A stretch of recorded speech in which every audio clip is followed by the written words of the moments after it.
Wait mix ম্যাকাডামের এই মেটেরিয়ালগুলো কিন্তু আনা হচ্ছে মিক্সিং প্ল্যান্ট থেকে, অর্থাৎ যেটি একটি ইয়ার্ডে রয়েছে। এটি ক্যারি করা হয় সম্পূর্ণ ত্রিপল দিয়ে ঢেকে, যেন ময়েশ্চার এভাপোরেট না করে।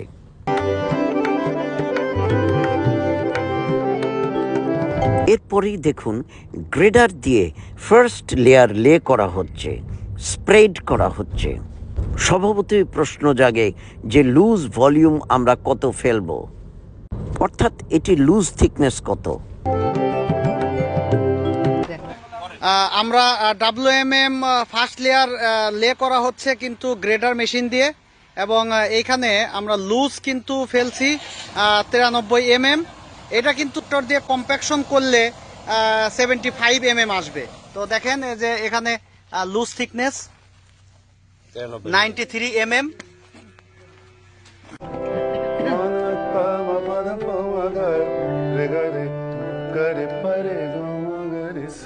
এরপরে স্টিল ড্রাম রোলার দিয়ে এটিকে কম্প্যাক্ট করতে হবে।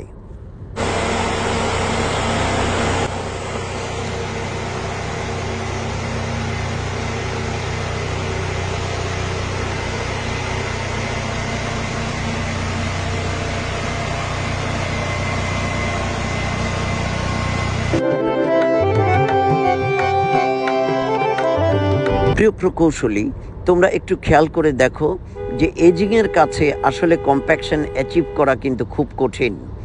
অনেক সময় এজিং ভেঙেও যায় রোলার চালানোর ফলে।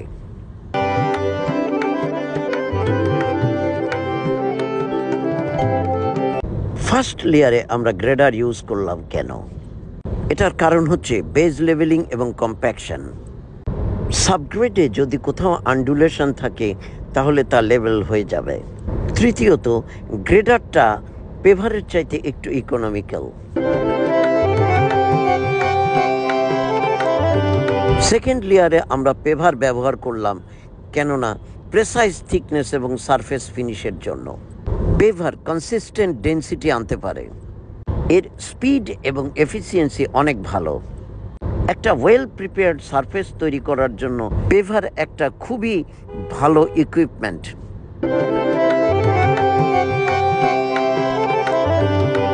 তো বন্ধুরা, তোমরা সবাই ভালো থেকো, সুস্থ থেকো। তোমাদের প্রশ্ন পাঠিও, চেষ্টা করব উত্তর দেওয়ার জন্য।